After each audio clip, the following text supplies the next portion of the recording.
Welcome to this live session. So, this is specifically for Tasmania 190 and 491 nominations.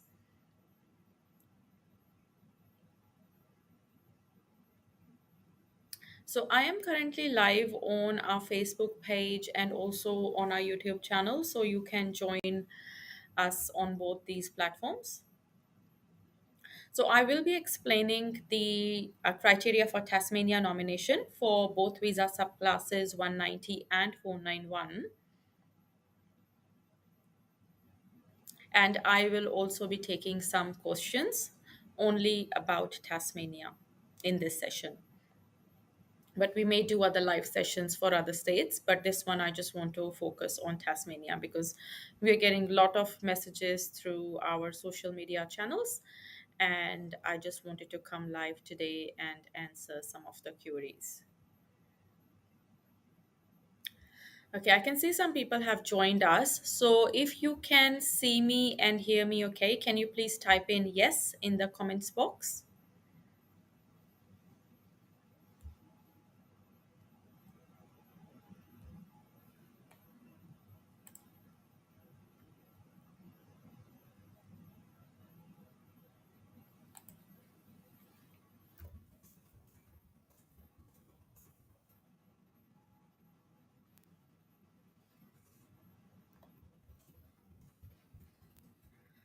Okay, so that's excellent. So I can see that all of you can see me and hear me. So today, like I said, we are going to focus about Tasmania State only. So if you're somebody who is looking at nomination for Tasmania, maybe you're already in Tasmania, or maybe you're another state, you're thinking of moving to Tasmania, or you could be an offshore applicant. So you're happy to put your questions in the comment section. But what I'm trying to do is I'll try to explain the criteria first because most of your questions may get answered while I'm explaining you the criteria.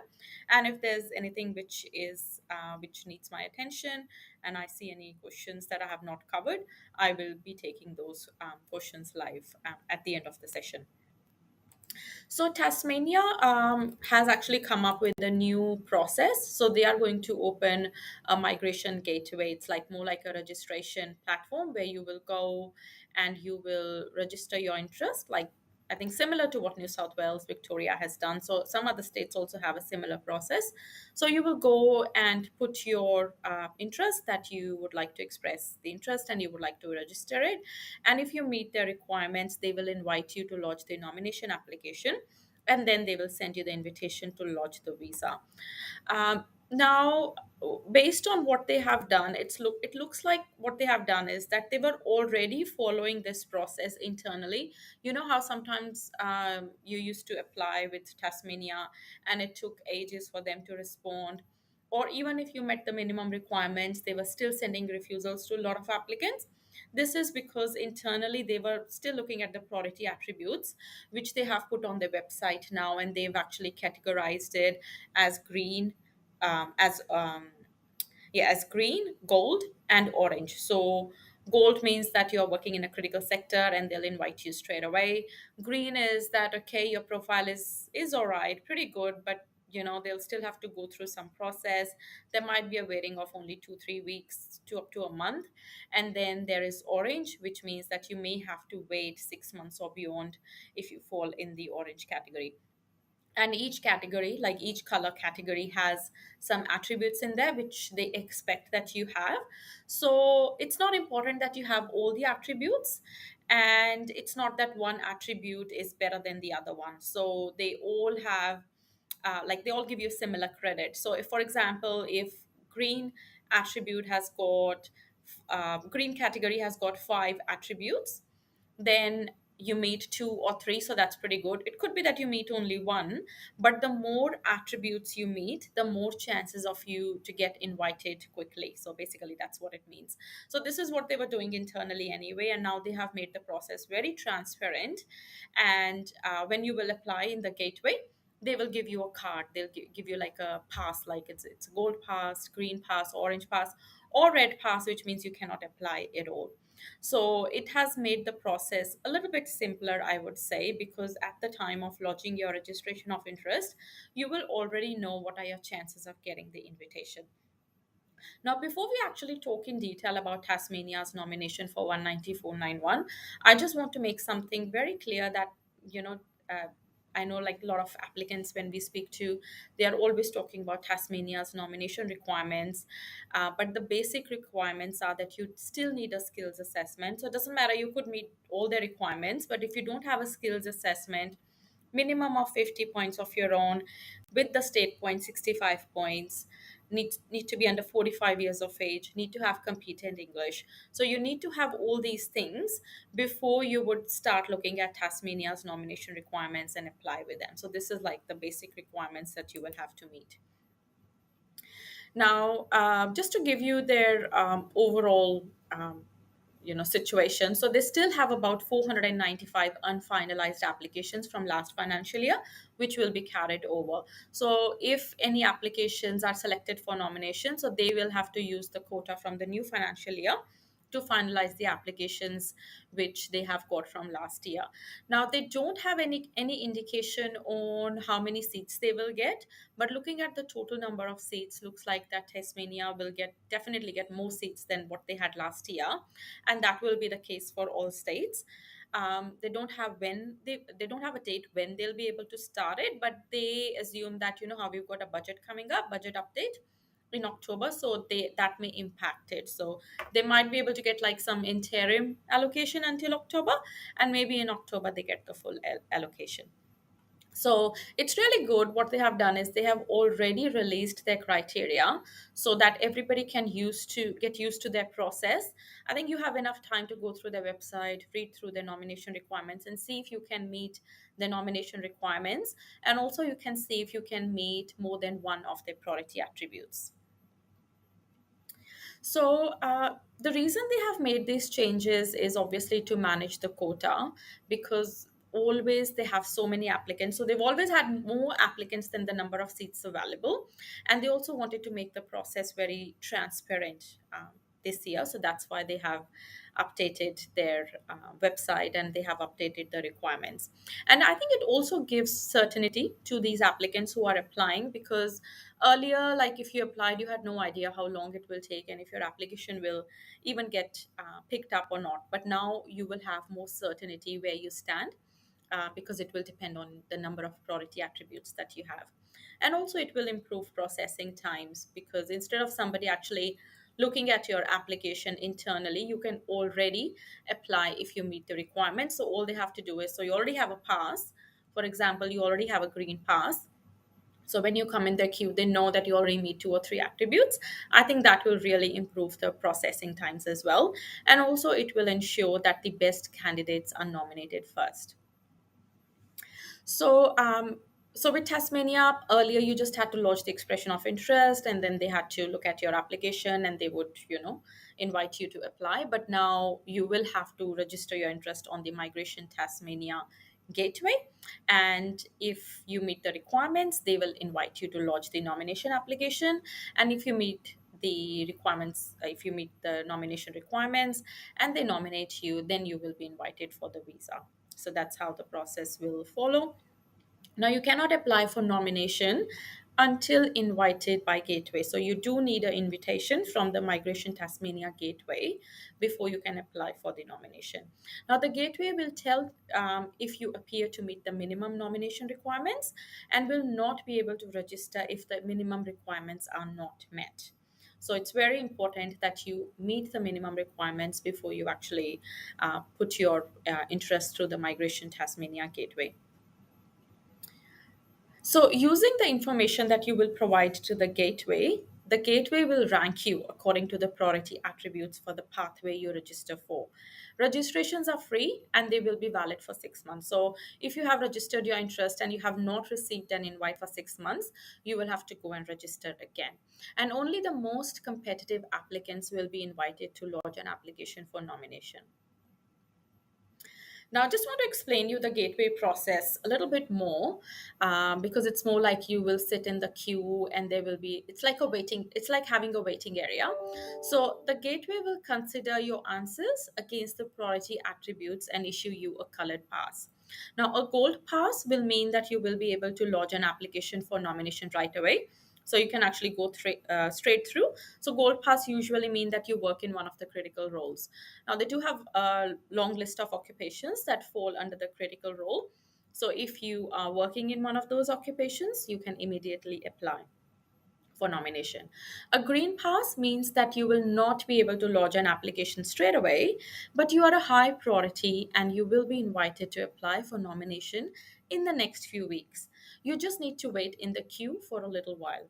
So obviously, so gold will get the highest priority, then the green pass, and then there is a orange pass, which means that you meet the minimum nomination requirements but need to take a seat in the waiting area until there is room for your application. You may be invited to apply for nomination within the next 6 months, depending upon the volume of interest they have received and how many of the priority attributes you have. So obviously, the more priority attributes you have, the less you have to wait in the queue. Now, if you have an orange pass and you're not invited to apply within 6 months, your registration will expire, but you can register again. A red pass will mean that you do not meet the minimum requirements and you will not be able to apply for the nomination. So it's going to be an online interactive eligibility checker that will be provided as well. So that will also be able to you can understand if you're eligible or if you're likely to be successful. So that will also come on their website soon. So I think with this process, there won't be like too many surprises. Only those who are competitive will be able to apply. So, and if you have answered all the questions correctly in your nomination application, then you should not receive a refusal. Then your application should be successful. Okay, so this was, I think, always the case that with Tasmania, if you meet the minimum requirements, it does not mean that you will get nominated because there are a lot of other things they look at. So this is no surprise what they have mentioned on their website. This was something which we already knew because when we were lodging the applications with them, we could tell that just meeting the minimum requirements is not enough because of the large number of candidates they have. So same applies this time as well. So just because you're working, let's say you're working in your nominated occupation 6 months, then it doesn't mean that you will get 190. So you still have to meet some of the other additional requirements as well to get nominated for 190. Now, priority attributes, obviously, it's not a mandatory thing to have because to apply for the nomination, you just need to meet the minimum requirements, which means you'll most probably get an orange pass. But obviously, if you have more priority attributes, the less time is, you'll have to wait in the queue. So one gold attribute will give you a gold pass. One green attribute will give you a green pass, but the more you have, the faster you will get in. And aside from the color bucket, attributes are not listed in order of importance. So what it means is, like, for example, if you will see under green, let's say for 190 visa, it says TOSOL skilled employment, minimum 6 months related to skills assessment. And then it also says employed in Tasmania for more than 2 years in skilled role related to skills assessment. Then it also says 2 years prior industry experience. So there is like no attribute is better than the other. So they all carry the same weight. So the more orange attributes you have, the sooner you will get out of the waiting room and invited to lodge the nomination application. They also have some, like if you go on the website, you'll see key documents, additional information, exclusions, and definitions. So make sure that you read through that as well to understand the requirement. Now, they also have critical roles list, which actually gives you a gold pass. So there are a lot of occupations in there. So they have put the occupations as groups. For example, the surveyors and spatial scientists group is 2322. So, and then it has got other three occupations: surveyor, cartographer, other spatial scientists. So you could be working in any of those. So that's fine as long as it falls in the same as ANSCO group.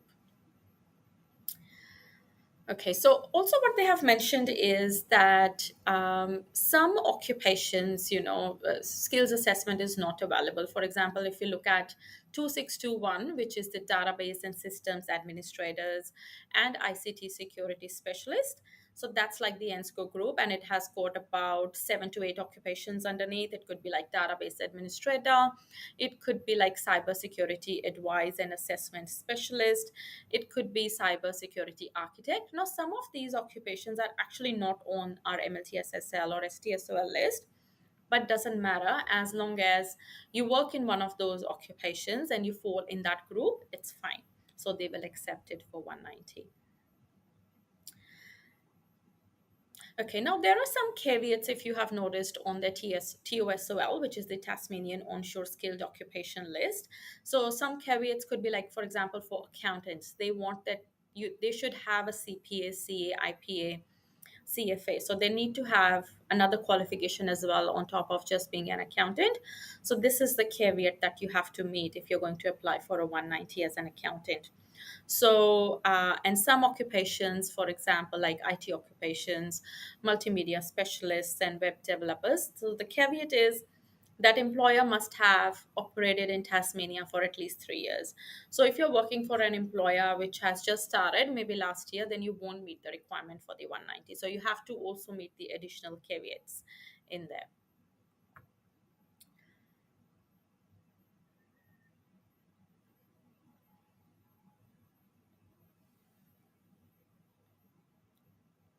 I just want to make sure that I just cover the important things and then we can go through each of the pathway as well. Now, I also want you to read the flexible COVID 19 requirements for the skilled graduates because some of you may have done some online study. So, in some cases, it's okay, but usually they prefer that if it's a 12-month study, they want you to be physically present in Tasmania to do that study. But again, they are a little bit flexible with that. So, maybe talk to us if you fall under that category. Now we can go through each one of each one of the nomination requirements, because it's like very deep, the whole requirements. I just want to touch base on most of the pathways, and then if you have a specific question, just put it in the comment section. So we can start up with 190. So 190, it comes with three pathways, which is the employment pathway, the skilled graduate pathway, and the established resident pathway.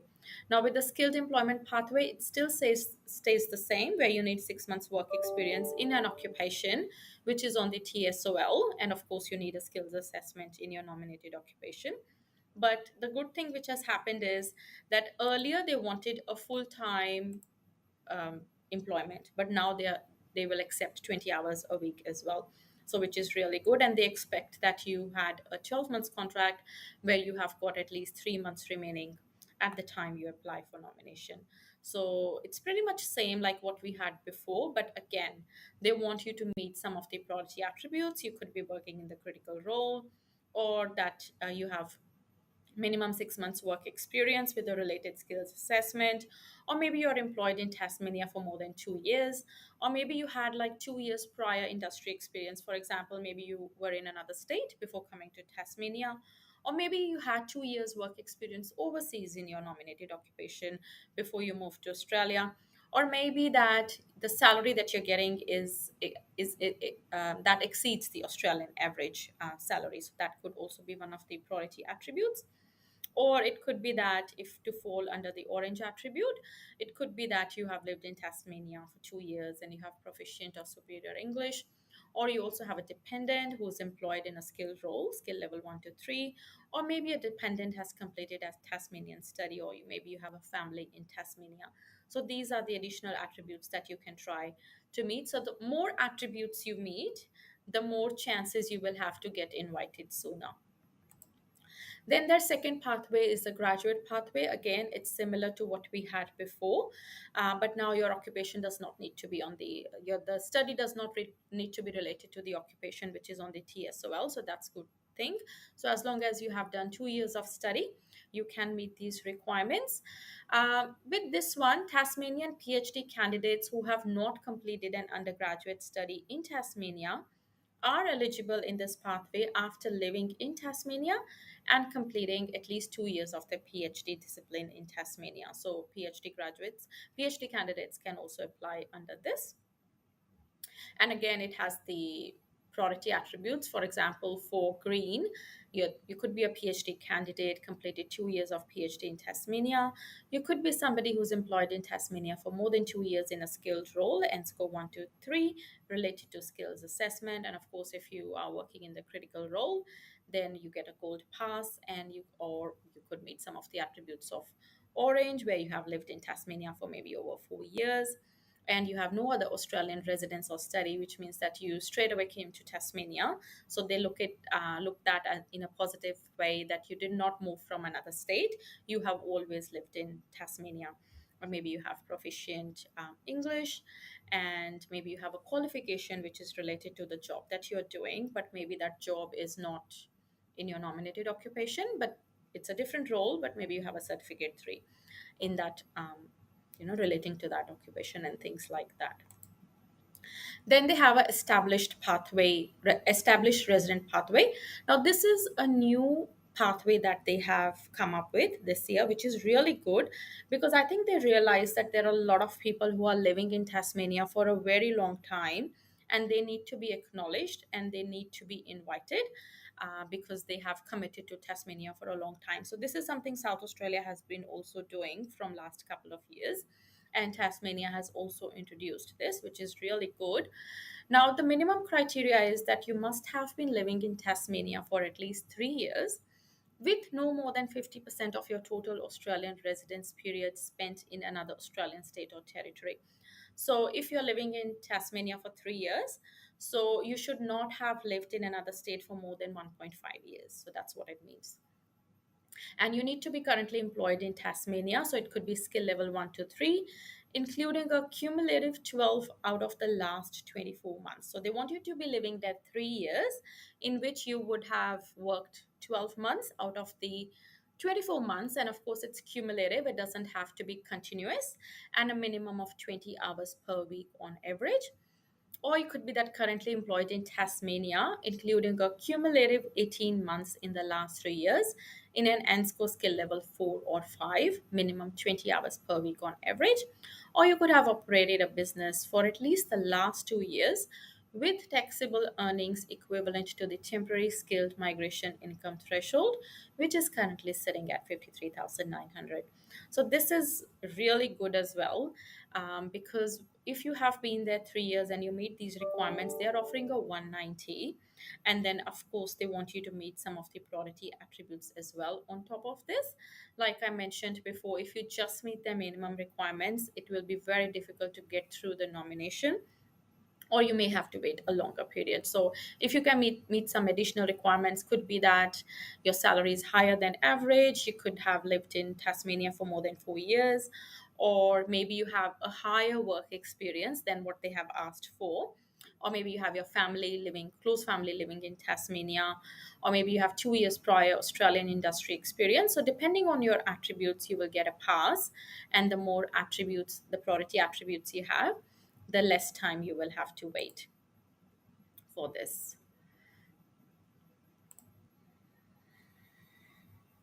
Okay, so what I can do is, before we move on to 491, because 491 has got 6 pathways as well, and I want to explain those as well. I'll just take few questions.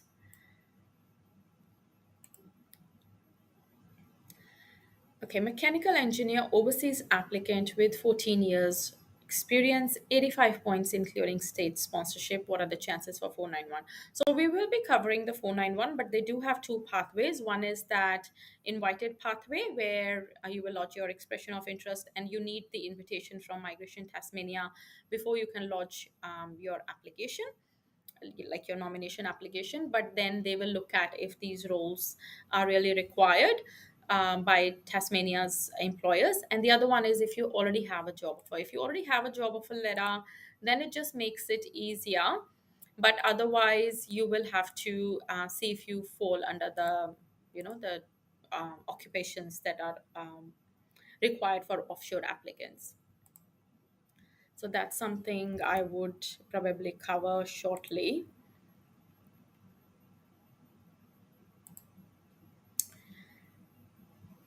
qualify for 190. So I'm not sure if you are onshore or offshore. So probably when you ask questions, if you want to put in there if you're onshore or offshore, then it will be a little bit easier to answer that. Market research analyst, 6 years of work experience, currently working with KPMG, skills assessment completed, offshore applicant. So yes, we'll have to see if you fall under that. So let me just quickly open the offshore applicants list.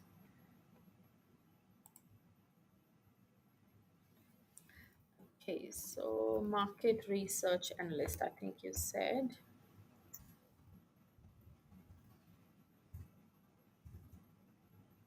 It doesn't come up, so probably it's not something that they are really looking for, but mechanical engineer is there. So they are looking for mechanical engineers, but then they do need minimum, like for example, 3 to 5 years work experience. Estimation experience is in high demand. Wind and renewable energy production related experience is valued. And then of course the overseas experience with multinational companies, civil and geotechnical and structural engineers, electrical engineers, project delivery and project management officers, architectural draftspersons, and mechanical engineers experienced in working in heavy industries, mining, hydropower, oil, and gas. So these are some additional requirements that they want you to meet if you're looking at the invited pathway from Migration Tasmania. Okay, what are you thinking with COVID 19? Will be removed by immigration department. Will this visa still remain till next year, May 2023? I think yes, it should be around for a while, definitely this year, or could be until next year, early next year, I would say. So 90 points on EY, so I'm not sure what occupation is that.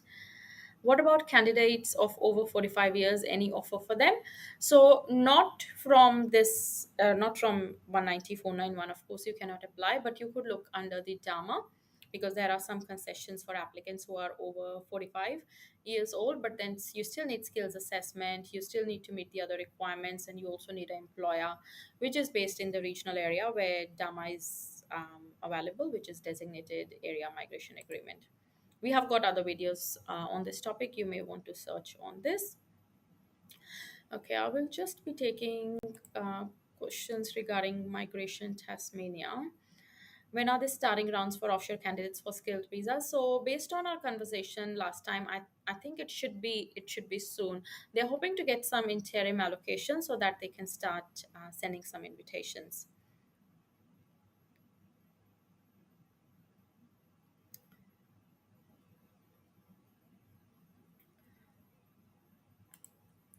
Okay, I've got positive skills assessment, so I'm not sure what occupation is that. 4 years and 10 months assessed experience, highest degree equivalent to bachelor's. I'm offshore what is recommended. Yeah, we'll just have to see what occupation that one is. Maybe when you put the occupation, don't put the code because I don't remember the occupations with the code. Put the full occupation so that I can have a look at it. All right, we'll just start moving with the 491 requirements for Tasmania. So 491, it has got 6 pathways at the moment, which is way more than what they had before. So obviously now they have got 2 pathways just for the offshore applicants. And then they have introduced this new pathway, established resident pathway. And then they also have the business operator pathway, which they had from last couple of years anyway. Now, with the skilled employment pathway for 491, the minimum requirement is 6 months work experience, 20 hours a week, does not have to be related to your nominated occupation, or the occupation does not have to be on the Tasmanian onshore skilled occupation list. But if it's actually related to the nominated occupation and the occupation is on the Tasmanian onshore skilled occupation list, then you can apply for the 491 nomination just after 3 months. So you don't have to wait 6 months if your occupation is on the TSOL and you're working in your occupation. And then, of course, they require you to have a minimum 12 months contract with at least 3 months remaining at the time you apply for nomination. And then they've got a little bit different requirements if you're working in an NSCO skill level 4 or 5. Again, they want you to be working for at least 6 months, 20 hours a week. And they want to just make sure that the employment is genuine, and you need to demonstrate severe labor recruitment difficulty for the role. So your employer will need to provide those that evidence and endorsed by your employer in a statement detailing the need for the position, local recruitment and workforce development activities and strategies in place that have attempted to address that recruitment difficulty. You must have relevant qualifications or experience consistent with the ANSCO definition for that role, usually either a related Cert 3 or 12 months work experience. So, these are some of the additional requirements that you will have to meet if you are applying under ANSCO skill level 4 or 5 for the 491. Again, you have to look at the priority attributes for this one. So these are just the minimum requirements that I have mentioned, but then you have to meet some of the priority attributes so that there is less waiting in the queue, and you can get a pass and you can apply for the nomination. Then with the skilled graduate pathway, it's similar to what they had last time as well. You need to have completed 1 calendar year in Tasmania, and they want you to be there, physically present there when you were actually studying this course. Your course of study must be AQF5, which is a diploma or higher, or at least certificate 3 related to an ANSCO major group 3 or 4 occupation, and be listed on CRI course with a duration of at least 40 weeks. And your course must have been completed full time and on site in Tasmania, and you must currently be living in Tasmania and intend to continue living in Tasmania. Now, under this graduate pathway as well, you do have some priority attributes that you need to meet. So you will get a gold, green, or orange pass. For example, with green pass, you need to be currently employed as well for at least 6 months in TOS or listed role related to skills assessment. It could be that you're employed in Tasmania for more than 2 years in skilled role 1 to 3 related to skills assessment. Then, of course, you'll get a priority. Could be that you are a PhD candidate and have completed 2 years of PhD in Tasmania, or it could be that you're employed in Tasmania for at least 3 months in area of skills assessment or Tasmanian study. So basically, what it means is if you studied something, maybe like a cert 4 in cookery or whatever, and then you're working as a chef, um, then that could also give you one of the priority attribute under green. So that's another thing. Now, also what I would like to say here is that if you are doing your own assessment, now sometimes you might think, okay, I actually clearly fall under the skilled graduate pathway because I have done 1 year study there. But maybe you have been living there for last 3 years, and you have at least worked a couple of years out of that 3 years. Then I would actually put you under the established resident pathway and not under the skilled graduate pathway. So you really have to assess and see where you meet more priority attributes and if you fall under the green category for any of the pathways. So sometimes which looks like very straightforward, or you have studied, they're definitely going under the graduate pathway, or you've got a business, you're definitely going under the graduate pathway, but maybe then you have, sorry, if you're doing the business, you're definitely going under the business operator pathway. But then it could be that you don't meet a lot of requirements, the priority attributes under the business operator pathway. Maybe you meet it, let's say, under the graduate pathway because you have studied there as well. And if you have studied there for 1 year, under the green attribute, it says operated Tasmanian business for at least 6 months, which is directly related to skills assessment or area of study. So maybe you did cookery course and then you have got a cafe or restaurant, so immediately you fall under the priority attribute under the green category. So these are the few things you will check. So sometimes it's not that straightforward. You really have to dig deep and see where there are higher chances to get invited. So that's for the skilled graduate pathway, and they have a lot of attributes under the orange as well. Could be that you're employed in Tasmania for at least 3 months in NSCO 1 to 3 in a role but not related to your skills assessment, Could be that you are employed in ANSCO 4 to 5 role and qualification related to this role, minimum Cert 3, not including online courses or qualifications gained on the basis of recognition of prior learning, evidence of job interviews in Tasmania related to skills assessment or study. So maybe you have some emails from recruitment agencies that they would like to take interview, or you are applying and things like that. So that will also give you one of the priority attributes under orange.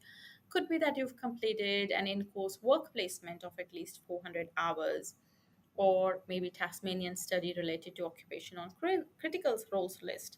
So those are some of the things that will give you priority attribute under the orange category. Now, for the 491, they also have established resident pathway for somebody who has been living in Tasmania for at least 2 years, with no more than 50% of total Australian residence period spent in another Australian state. So, which means you have not spent more than 1 year in any other Australian state, and you're currently being employed in Tasmania in either a role equivalent to ENSCO skill level 1 to 3, including a cumulative 6 months work experience at the same level in the last 12 months, a minimum of 20 hours a week, or you're working in a skill level 4 or 5 with a total of 12 months work experience at the same level or higher in the last 18 months, again 20 hours a week. So these are the minimum requirements, and then they have some priority attributes that you may want to, so as many you meet, the more chances you will have to get invited. Then they have the business operator pathway, which has been there for a while, that you have been operating a business for at least 12 months. I think prior it was 6 months. So now they have increased the requirement. They want you to establish, and operate a business for at least 12 months.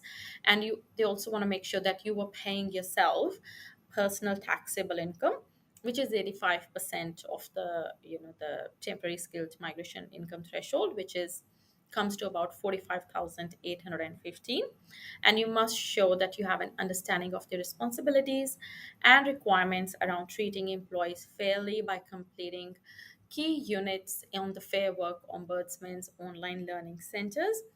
Now, if you're an owner of massage therapy business, you must have a related skills assessment.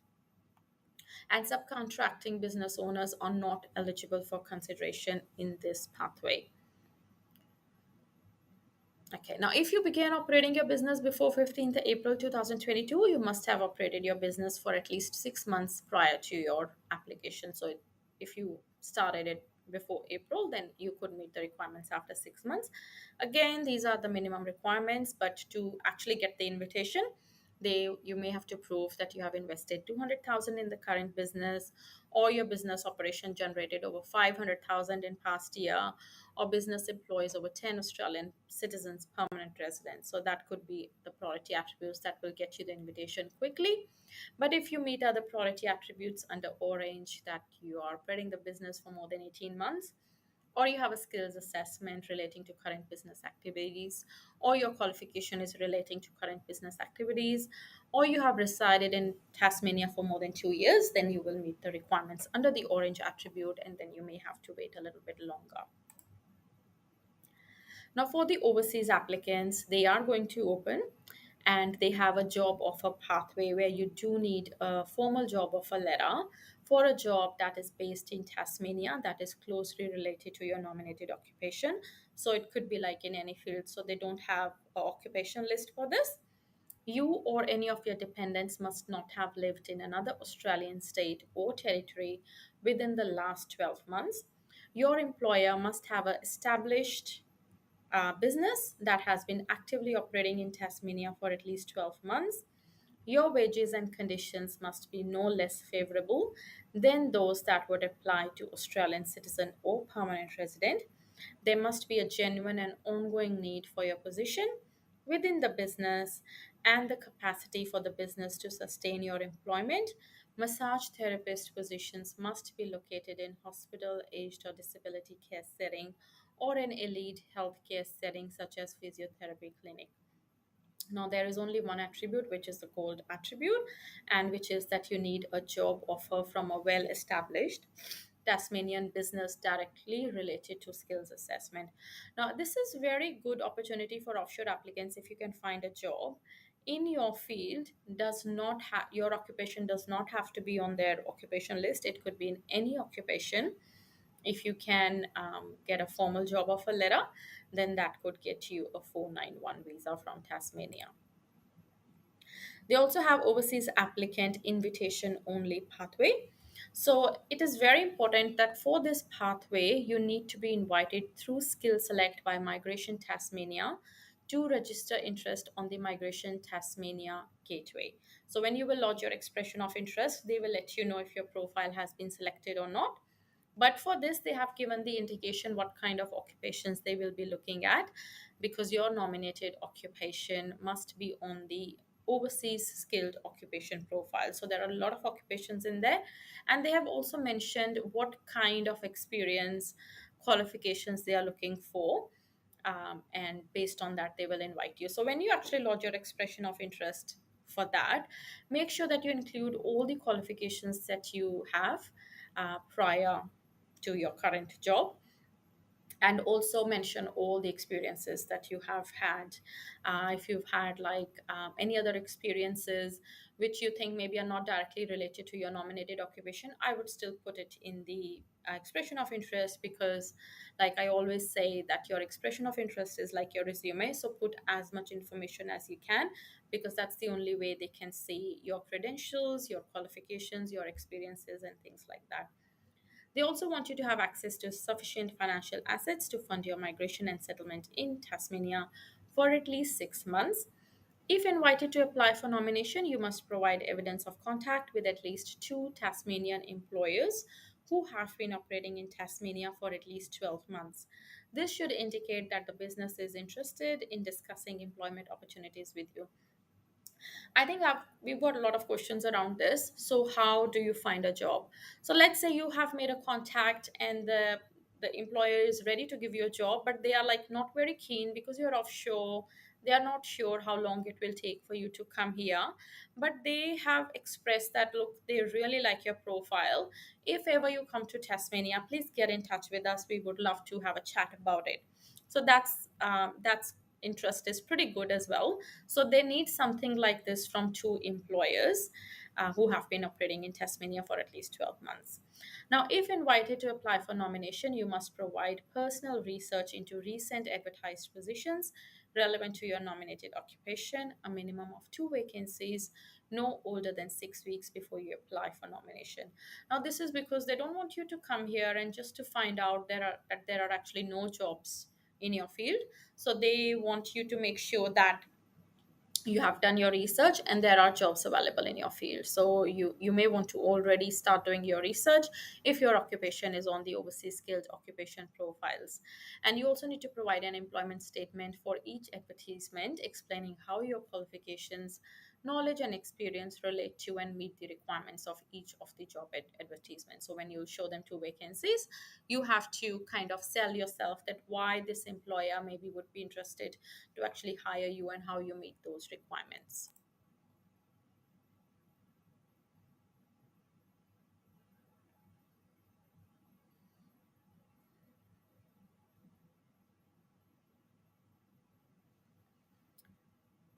Okay, so let's have a look. Quantity surveyor points 85. Can I get PR along with my partner? So I'm not sure if you're onshore or offshore candidate. So if you're offshore, again, you will have to check those two categories and see if your profile is listed under the offshore applicants profiles.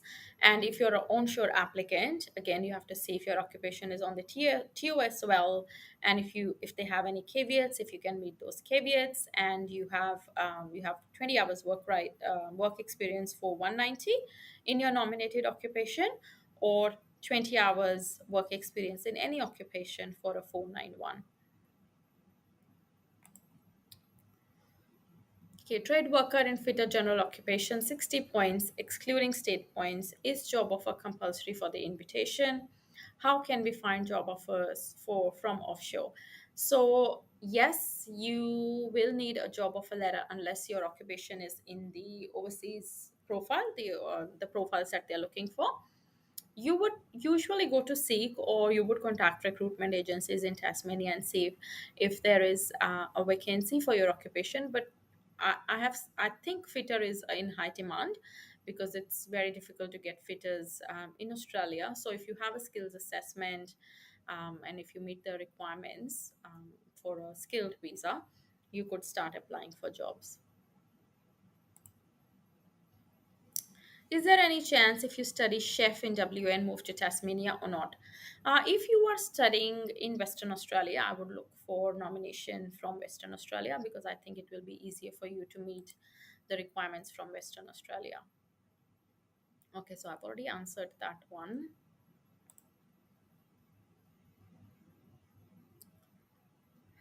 Yes, so it's either that your occupation needs to be on the overseas skilled occupation profile list, or it could be that you have a job offer letter in any occupation. So either or is fine. Travel to India 1 month between this and this. We 485 granted when I'm in Australia before 15th December 2021. Currently on student visa, I didn't get extension until September 22. I would say probably get in touch with our team. We are offering free consultations for 485. We can assess your profile because we have to look carefully at the dates. We also want to get your exact traveling dates, maybe your flight itinerary and things like that. Once we have looked at everything and we have got the evidence of the exact dates, we can let you know if you're eligible for it or not. For 491, how can I prove my address if I don't have lease or something similar or utility bills? So maybe you can, I don't know what address you have on your driver's license, or you could get a letter from where, like a shared accommodation, just get a letter from the owner of that place. So that could be something. Your phone bills, what about your bank statements? What's the address on your bank statement? So that's also something you can have a look at. Pharmacy technician with 5 years experience. So I'm not sure if you're offshore, but your occupation I think should be in Tasmania's offshore list. The offshore profiles. 90 points including state and 8 years experience in civil engineering technician occupation offshore applicant. So yeah, just have to check. Sorry, I just don't want to check for each one because I just don't want other people to be waiting. So like I said, you go to that occupation profiles for the offshore applicants and see if your occupation is there, and it will mention what extra requirements are there. And if you meet that requirement, you can apply under the invited pathway, where they will send you the invitation, and only then you can apply the nomination application. Do Tasmania consider closely related occupation? I'm offshore web developer, have 85 points. My occupation is not on the list, but multimedia specialist is on the list. Can I expect invitation? So look, if multimedia specialist is on the list, maybe get the skills assessment as multimedia specialist because they both have the same first four digits. So you will have no issues getting another skills assessment. Okay, I think I have already answered that. So I may just take couple more.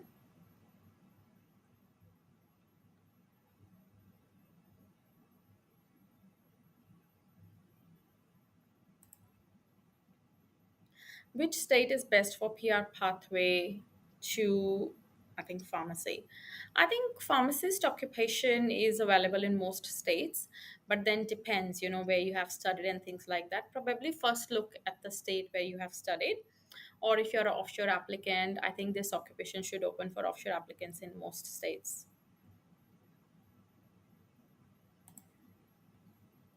Okay, what is the possibility for 491 going Tasmania and studying community service? I don't think they have Diploma of Community Services, which is an accredited course over there, unless you go to TAFE. But I would probably look at other states first because if you have to go and study there again, you might get better options somewhere else. So, and you know how you have to meet their priority attributes as well. So, just going there and studying there will not get you the invitation.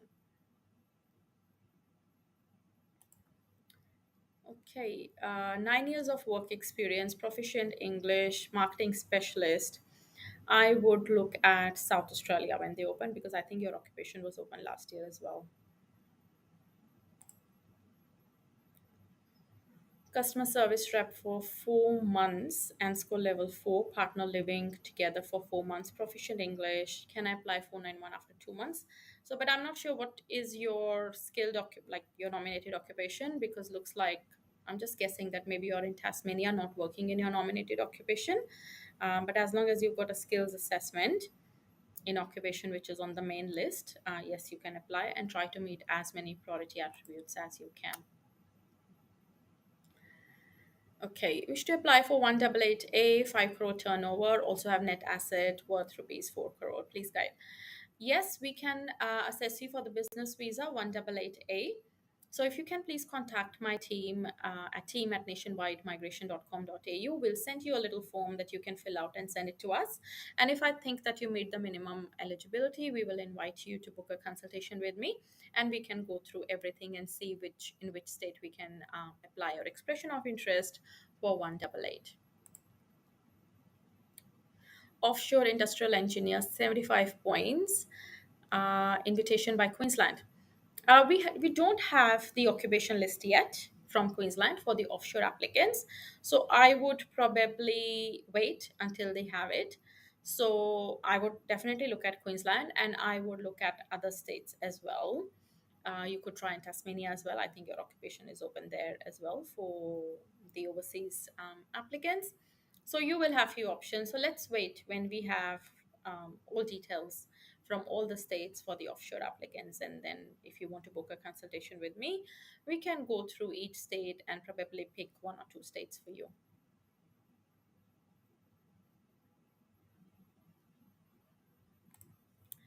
Okay, Lodge Skills Assessment. In January 2022, my occupation is fitness center manager, did not get any results. Okay, so usually vet assess, I haven't seen vet assess taking any more than 3 to 4 months. Looks like you did not apply under fast track, but still, I think they don't take more than 3 to 4 months. So I would chase up what happened there and try to get the outcome.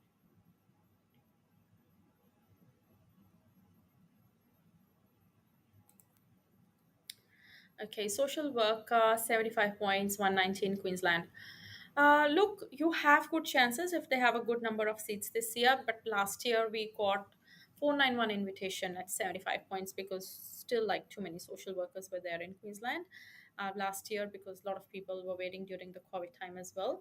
But this year, if they do get more seats, you have chances of getting 190, but I would still recommend you to try and increase your points.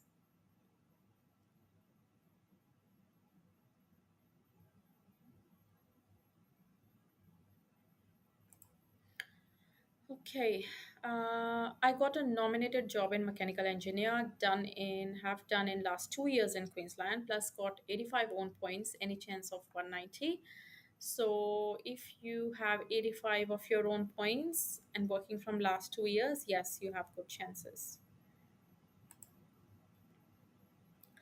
190 for civil engineering, 80 points in Sydney. Civil engineering, very competitive. I think a lot of people have applied for that occupation. Um, Yeah, see if you can get transport engineer if you can get the skills assessment under that. Depends on your projects and everything. But I would try to increase the points if you're targeting 190. For Queensland, do we have to apply for skill select once again after the invites open? Yes, you will. I think you mean new expression of interest. Yes, you will have to lodge new expression of interest when they open. Do we know when will South Australia update their occupation list? No, because usually South Australia is the first one to update, but this year they haven't updated anything. But we are hoping within this month we will find out. Okay, chemical laboratory technician, 9 years work experience, completed your master's, 35 years, spouse electrical engineer, having 3 years work experience. Look, you have a very good profile, but I'm just not sure if you're onshore, offshore. If you're onshore, then yes, plenty of options. If you're offshore, then probably let's wait when all states have released the criteria. But I think you will still have some options to apply.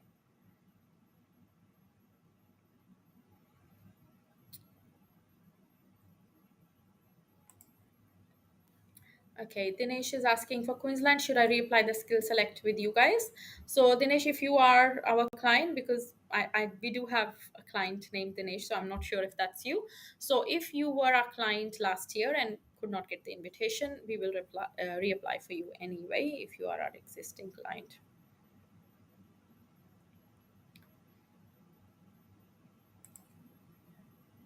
Okay, Queensland 95 points, 100 including state points for computer network engineer. Very good chances of getting the invitation because your points are really good. Okay, I think I just missed one. I have completed chef skills assessment by RPL, so I'm not eligible for Tasmania State nomination. Okay, so I think what they're trying to say there is if it's through RPL, it's okay if it's your nominated occupation. So as long as you've got skills assessment, so it doesn't matter if it's RPL or not. But what they're trying to say is that if it's not, you've done RPL, but it's not your related occupation or it's not your nominated occupation, then they will not consider it. But in your case, you'll be fine. Okay, cafe manager in WA 491. Any possibility living in Victoria Regional? You can apply with the job offer letter, but like Western Australia has mentioned that they will not invite, like they will give preference to applicants who are already in their state. So if that's the case, depends how many seats they'll get. We don't know when you will get a turn. Once they have to give the invitation to all those people who are in their state, and then they will look at applicants who are in another state. Victoria, as you know, is usually very competitive, but let's see what happens this year. But if you have no hope in Victoria, I would move to Western Australia anyway if you've got a job offer letter. Okay, so I think these are all the questions that I can answer today. But I hope to come back again with another live session. So whenever any state releases their criteria, I will be making a video for our YouTube channel, and then I may come live as well to answer your questions. So all the best to everyone who is waiting for the invitation this year. This year is looking very positive. So fingers crossed, and all the best to everyone.